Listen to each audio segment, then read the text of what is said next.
Caros irmãos e irmãs, minhas palavras iniciais são de gratidão pelo carinho e pela fraternidade com que eu tenho sido recebido no estado do Paraná pela Federação Espírita do Paraná.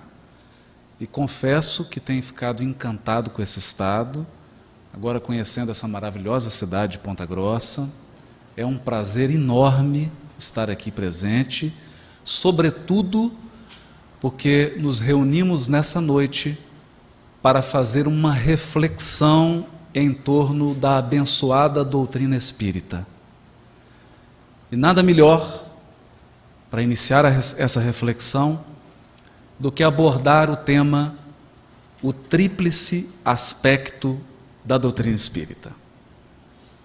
Nós sabemos, pela lavra do próprio codificador, que a doutrina espírita é peculiar, extremamente peculiar.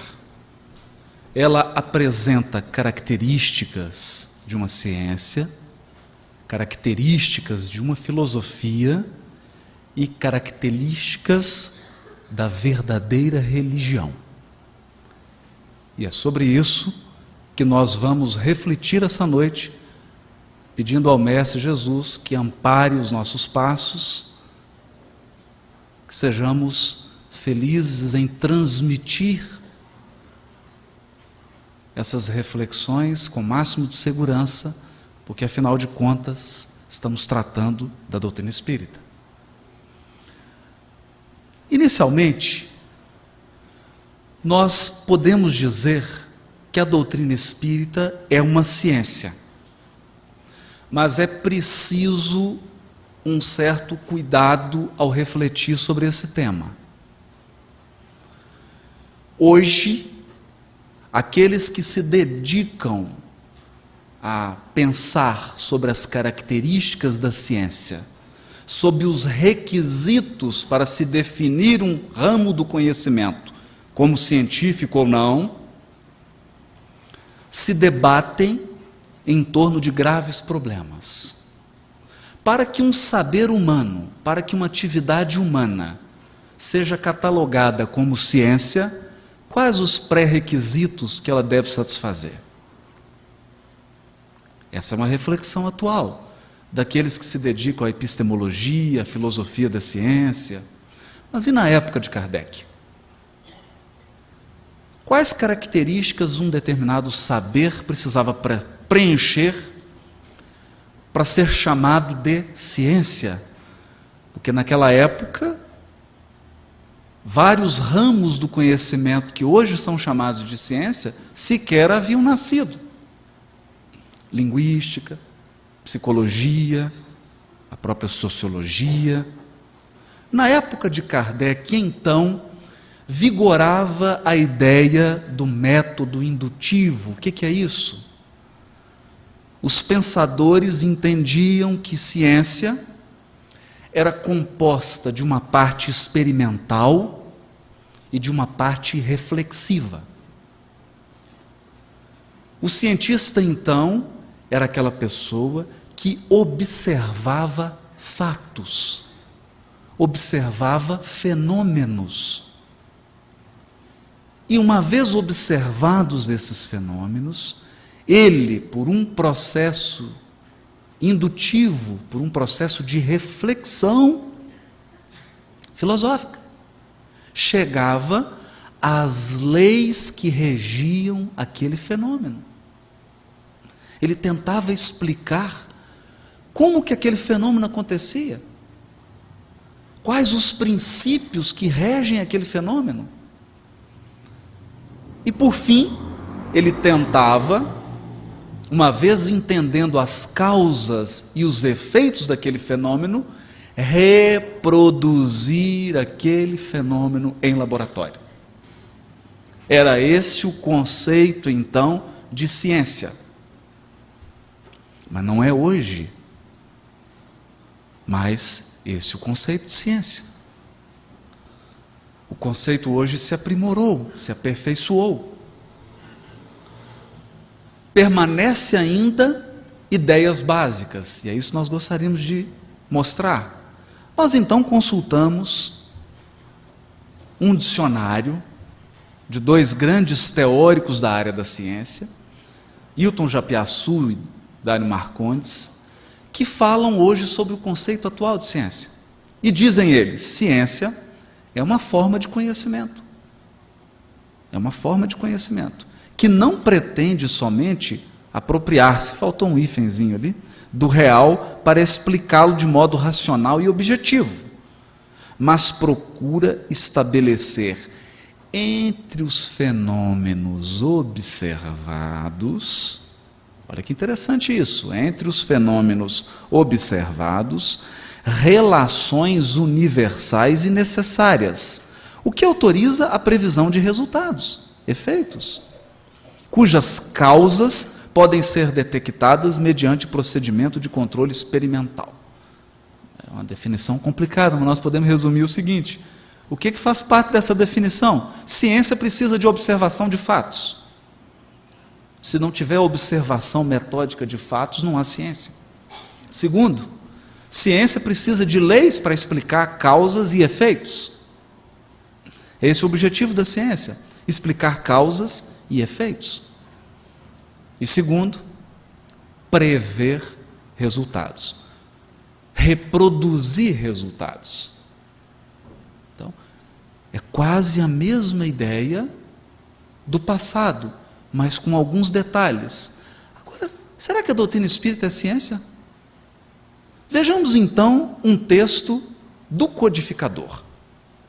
Um texto que está numa obra chamada O Espiritismo na sua expressão mais simples.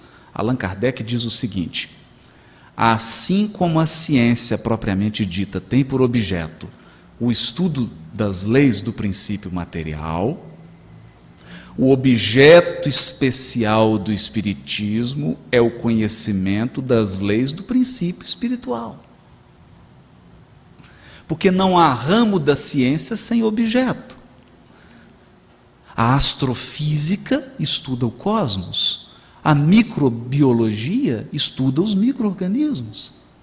São objetos separados. Então, o que Kardec está chamando a atenção, para que um ramo do conhecimento seja chamado de ciência, ele precisa ter um objeto próprio. Qual é o objeto de estudo da ciência espírita? O codificador responde. O objeto especial do Espiritismo é o conhecimento das leis do princípio espiritual. Ora, como este último princípio é uma das forças da natureza a reagir incessantemente sobre o princípio material e reciprocamente, segue-se que o conhecimento de um não pode estar completo sem o conhecimento do outro. O Espiritismo e a ciência se completam reciprocamente. Aqui eu gostaria de chamar a atenção. O Espiritismo é uma ciência? Sim. Mas ele tem um objeto próprio de estudo. Portanto, todas as ciências humanas são complementares à ciência espírita, assim como a ciência espírita é complementar a todas as ciências humanas. Eu estou querendo dizer que não existe hierarquia entre a ciência humana e a ciência espírita. Muitos acreditam que a ciência espírita tem que ser refém da ciência material, ou que a física e a biologia têm que ditar as regras da ciência espírita. Não. Elas são complementares. Vamos desenvolver isso um pouco mais. Por que o Espiritismo é uma ciência própria? Porque ele possui um objeto e um método de pesquisa próprio. Um objeto e um método de pesquisa próprio.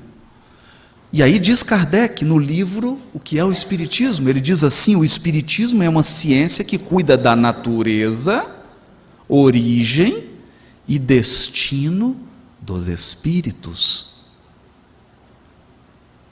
Não tem nenhuma ciência material que estuda isso.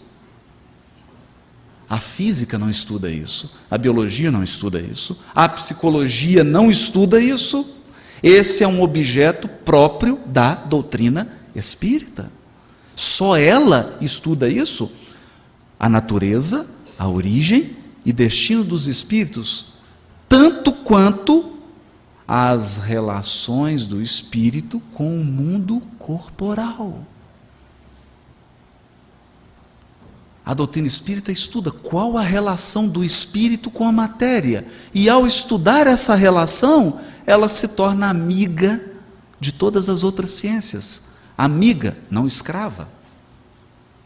Amiga.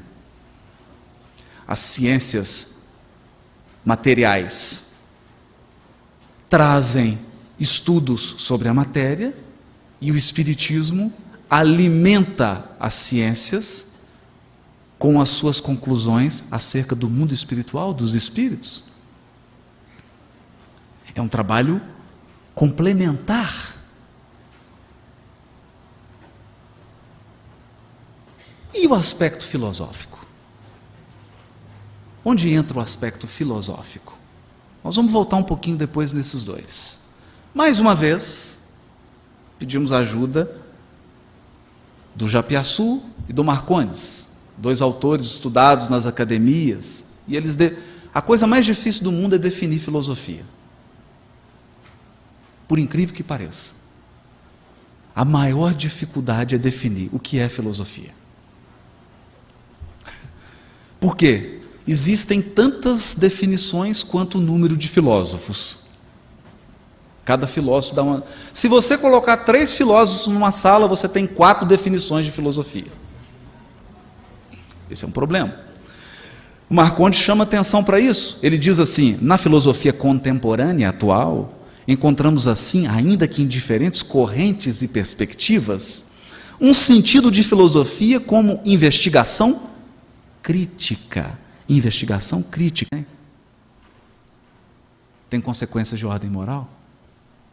E ele prossegue: o conhecimento de tal fato não pode deixar de acarretar, generalizando, que depois de se tornar popular, profunda modificação nos costumes, caráter, hábitos, assim como nas crenças que tão grande influência exerceu sobre as relações sociais. É uma revolução completa a operar-se nas ideias. Está no Livro dos Espíritos, introdução, item 17. Revolução completa que nós estamos vivendo hoje. Porque os conhecimentos da doutrina espírita estão se generalizando para a sociedade. A questão aqui é: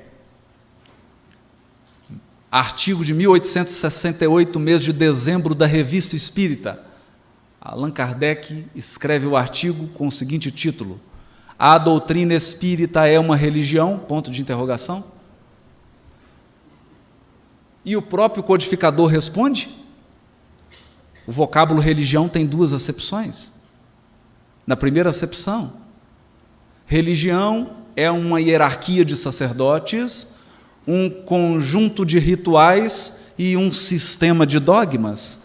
Nesse sentido tradicional da palavra religião, a doutrina espírita não é uma religião. Aí ele diz assim: mas num segundo sentido, o vocábulo religião tem a acepção etimológica original de religar. Religar o homem a Deus. Colocá-lo em contato com as leis divinas que regem a vida.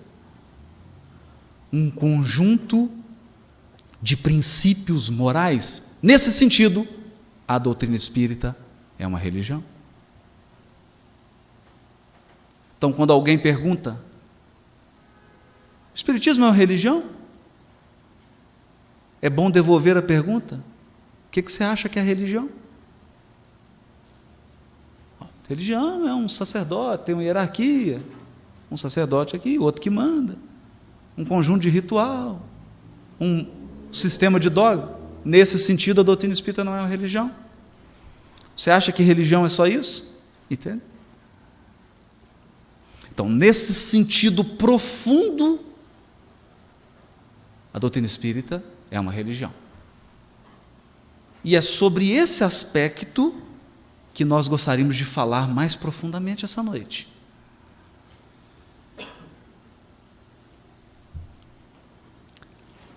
Diz Kardec em O Evangelho segundo o Espiritismo: a ciência e a religião não puderam até hoje entender-se.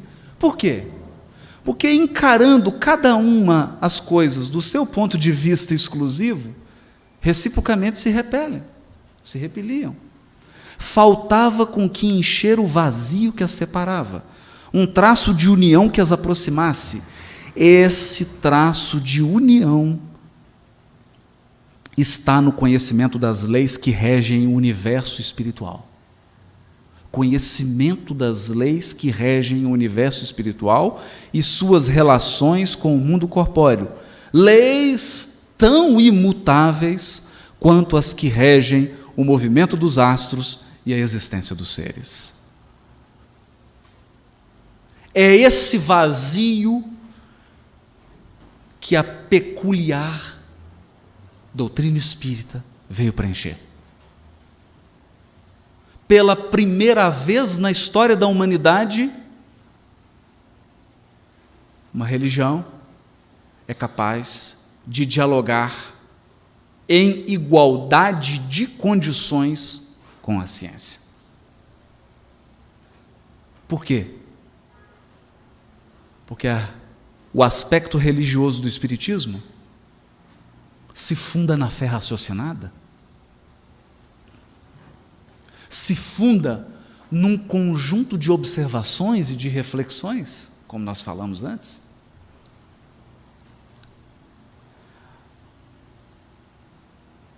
Nós gostaríamos de mostrar como que Emmanuel lida, o benfeitor Emmanuel, aquele que coordenou a atividade mediúnica de Francisco Cândido Xavier.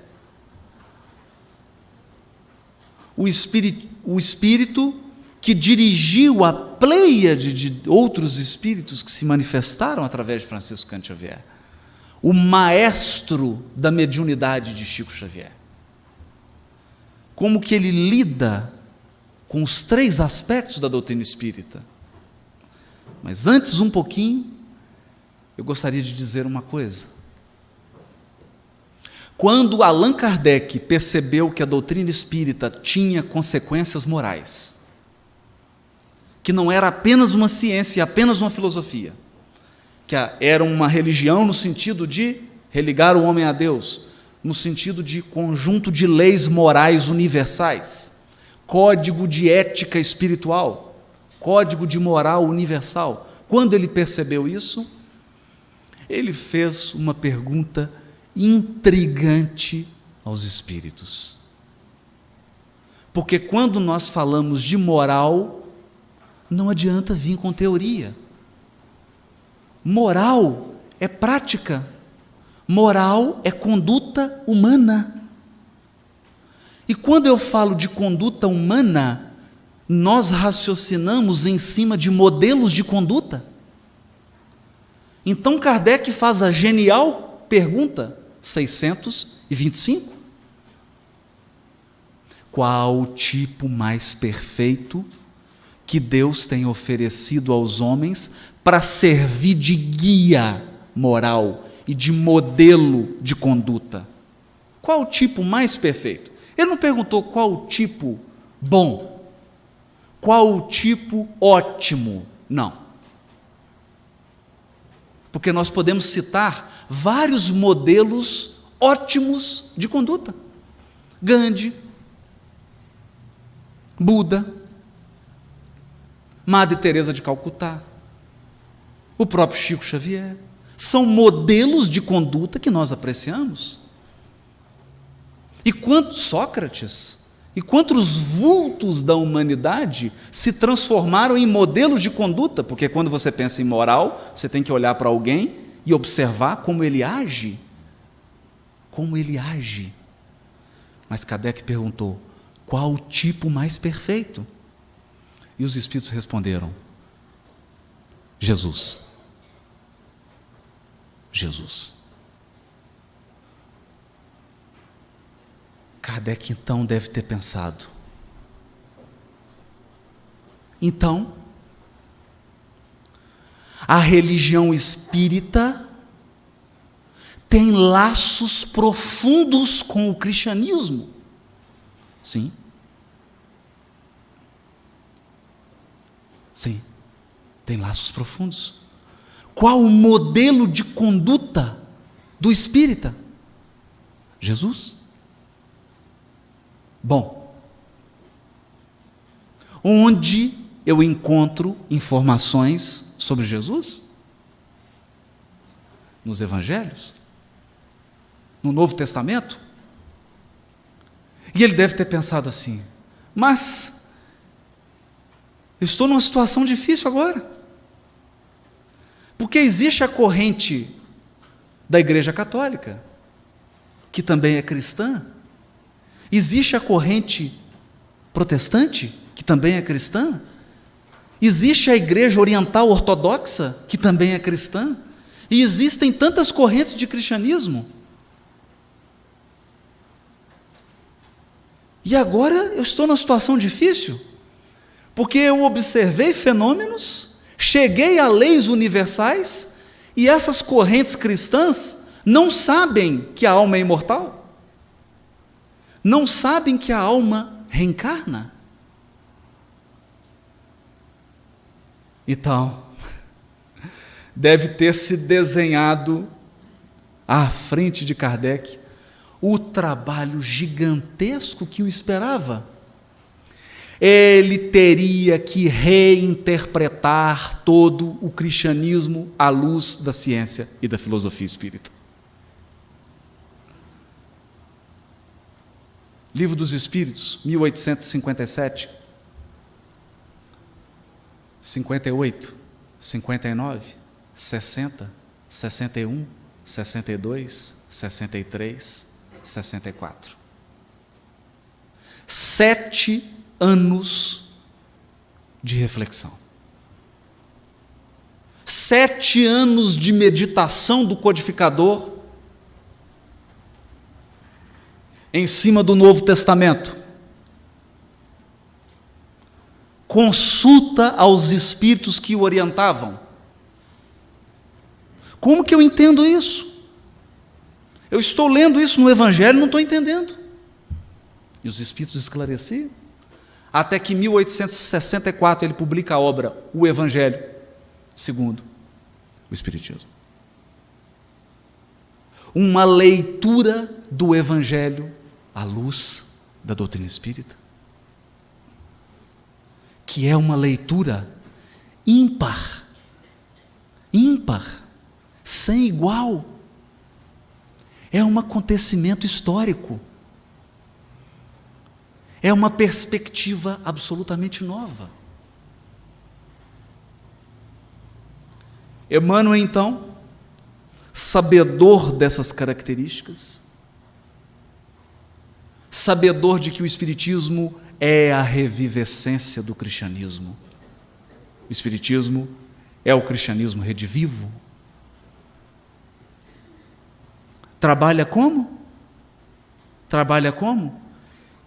Faz uma releitura do Novo Testamento à luz da doutrina espírita.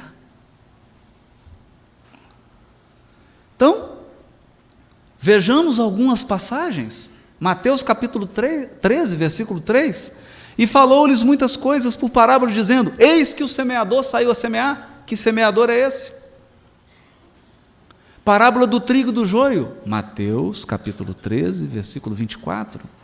Propôs-lhes outra parábola, dizendo: o reino dos céus é semelhante ao homem que semeia boa semente no seu campo. O que é reino dos céus?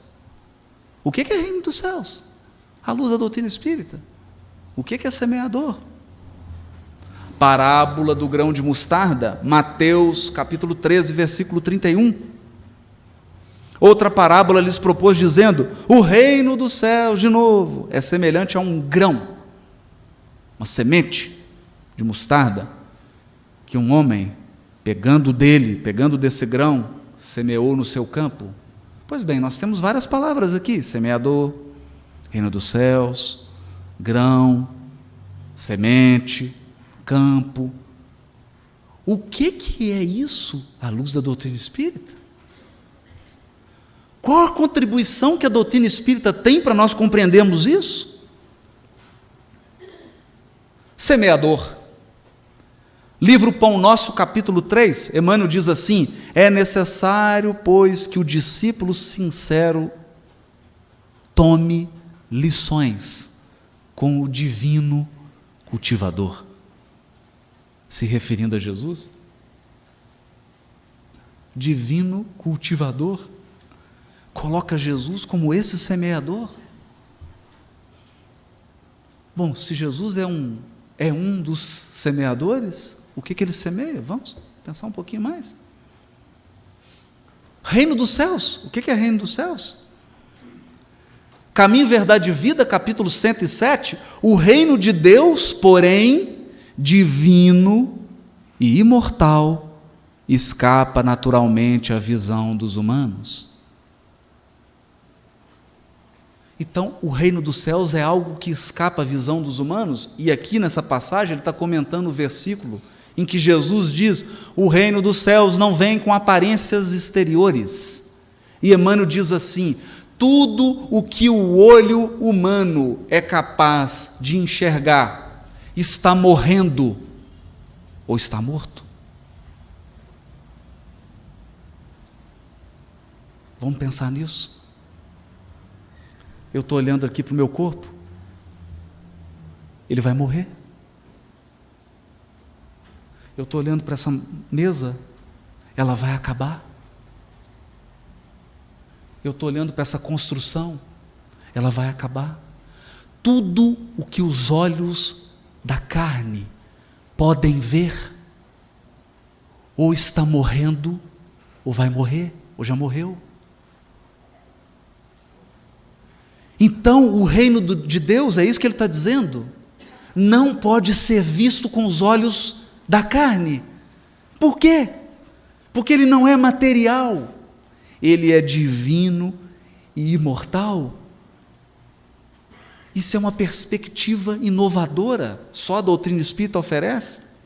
Mas ele diz mais, ele diz assim: Bênçãos de Paz, capítulo 39, descobrindo gradativamente o reino do Senhor em nós mesmos, ante a espiritualidade maior.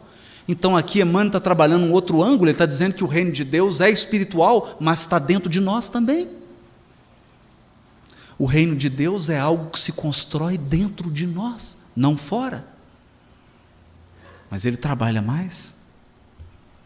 Fonte Viva, capítulo 84, evitemos a execução insegura, indistinta ou perturbadora, oferecendo-lhe plena boa vontade na tarefa que nos cabe, e o reino divino se manifestará mais rapidamente onde estivermos.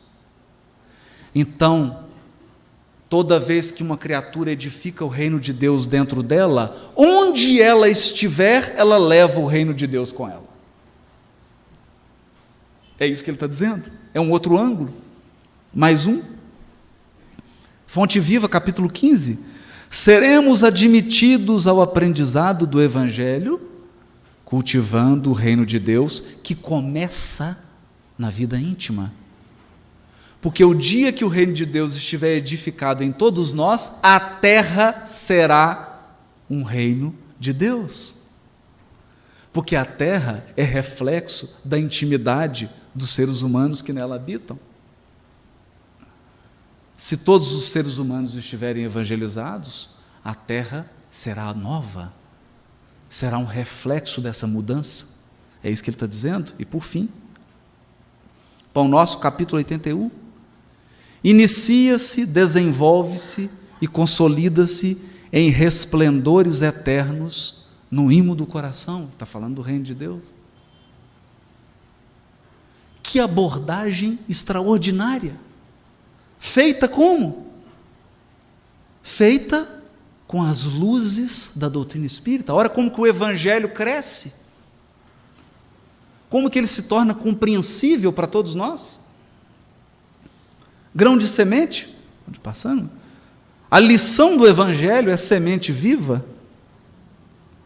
Vinha de Luz, capítulo 40. Então, é a lição do Evangelho, porque o Evangelho é o código moral universal. Está dito isso no Evangelho segundo o Espiritismo. O Evangelho é o código divino moral, que vigora em todos os lugares do universo infinito. As lições do Evangelho são a semente, por isso que Jesus é o semeador. Jesus é o nosso caminho permanente para o divino amor. Dessa via bendita e eterna procedem as sementes da luz celestial para os homens comuns. Por quê? Porque ele é o padrão moral, ele é o modelo. A semente santificante virá sempre entre as mais variadas circunstâncias. O que ele está dizendo? As lições do Evangelho você pode ter ao cruzar com uma pessoa na rua, ao ler um livro, ao vir hoje, aqui, ao assistir uma reunião nesse grupo. Você pode estar recebendo uma lição, pode estar ocorrendo uma semeadura na sua intimidade. A centelha divina aparece nos acontecimentos vulgares de cada dia, num livro, numa particularidade insignificante do trabalho, na prestimosa observação de um amigo. Tudo isso é semente.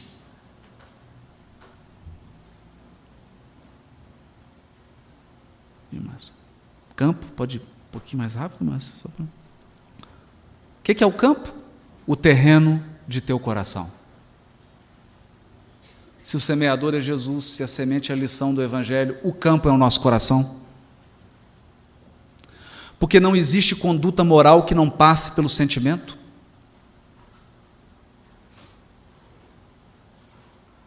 Agir de forma moralmente espiritual é ter o coração repleto de amor ao semelhante, de respeito ao próximo.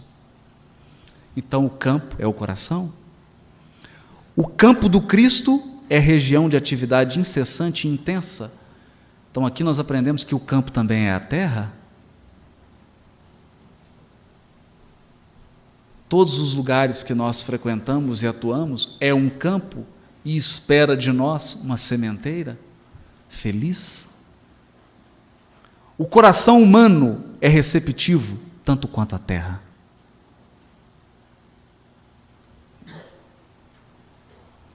Pois bem, nós vimos o que a doutrina espírita pode oferecer na compreensão do Evangelho. E agora, no último tópico, nós gostaríamos de mostrar Emmanuel fazendo um casamento do tríplice aspecto da doutrina espírita. Ele vai utilizar ciência espírita, filosofia espírita, religião espírita, que é Evangelho, para interpretar um fato da nossa intimidade. Humildade. O que ele diz? A ausência de humildade está no Pensamento e Vida, capítulo 23. A ausência de humildade em nós gera enquistamentos de sentimento. Quando você não é humilde, você desenvolve tumores no sentimento. Alguns tumores: egoísmo, vaidade, orgulho, cobiça. Como você não é humilde, você começa a ter sentimento de orgulho. Você não tem humildade, você começa a desenvolver sentimento de cobiça. E aqui, só isso já daria um seminário, para entender como que a falta de humildade está na base da cobiça. Como que a falta de humildade está na base do egoísmo. Mas ele prossegue. Uma vez formadas esses tumores no sentimento, eles se transportam para o psiquismo humano, geram uma tensão psíquica. A falta de humildade gera uma tensão psíquica, que se manifesta como? Desespero, ciúme, despeito. intemperança. Bom? Despeito tem raízes na falta de humildade. Uma pessoa desesperada e desequilibrada emocionalmente pode ter na base, como causa do problema, a falta de humildade. Uma vez gerada a tensão psíquica, se psiquicamente você está perturbado, o que acontece? Nós já sabemos, você somatiza. Isso passa para o corpo. Como? Isso gera um estado orgânico, depressão nervosa, desequilíbrio emotivo, úlcera, gastrite, disfunção celular, câncer. Então, às vezes, a criatura desenvolve um câncer. Na base desse câncer está o ciúme e a destemperança, o ódio. E na base do ciúme, do rancor, do ódio, está a falta de humildade. E quando nós subimos aqui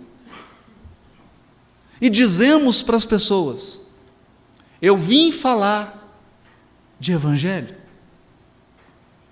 algumas pessoas riem. Alguns pensam assim: esse rapaz tem cara de pastor. Ele tem cara de pastor. Ele tem uns gestos de pastor. E ele está achando que isso aqui é uma igreja. Ele veio fazer uma pregação. E aí nós selecionamos uma passagem do Evangelho, ou várias, e começamos a abordar o tema humildade. E alguém pode pensar assim: que coisa piegas,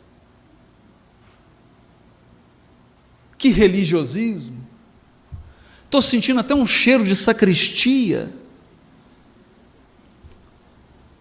A questão é, quando o Evangelho é interpretado à luz da doutrina espírita, e alguém sobe aqui para falar de humildade, ele está fazendo terapêutica contra o câncer. É isso que o Emmanuel está dizendo. Na base de um câncer pode estar um enquistamento decorrente da ausência de humildade.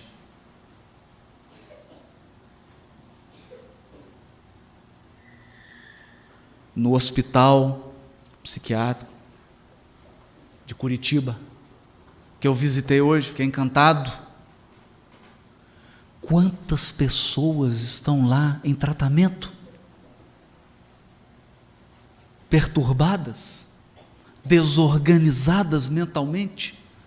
Por quê? Porque na base do problema há um desajuste moral decorrente da ausência de alguma virtude. Pode ser ausência de humildade, pode ser ausência de confiança em Deus, pode ser ausência de serenidade, pode ser ausência de amor ao próximo. Inicialmente, você desvaloriza essas virtudes morais, porque você está numa vida corrida, você não tem tempo, você fala: isso não é importante, isso é discurso religioso. E quando você se vê, começa a gerar enquistamentos no seu sentimento, você começa a ter problemas no seu trabalho, você começa a ter problemas na sua vida conjugal, você começa a ter problemas na relação com seus filhos, de repente você começa a ficar uma pessoa descontrolada no trânsito. Você começa a perder o controle emocional. Surge então uma tensão psíquica. E isso acaba se transformando num problema orgânico. Pois bem, quando os espíritos superiores dizem que Jesus é o médico das almas, isso não é poesia. Isso não é poesia. Isso é ciência espírita. Isso é filosofia espírita. E isso é a religião espírita. A doutrina espírita, no seu tríplice aspecto, ajudando-nos a compreender algo que eu aprendi hoje, ao conversar com a psiquiatra do hospital, me dizendo que chegou um caso de um jovem viciado em drogas, no hospital, perturbado, em busca de tratamento. Ele foi atendido pela equipe espetacular, multidisciplinar que existe no hospital. Mas o que eles perceberam? Espiritualmente, o pai desse rapaz que estava desencarnado, que era alcoólatra, e que não aceitava o fato de estar desencarnado, obsidiava o rapaz. E a psiquiatra dava o remédio, e o rapaz não reagia. Fazia o tratamento, e ele não apresentava a resposta.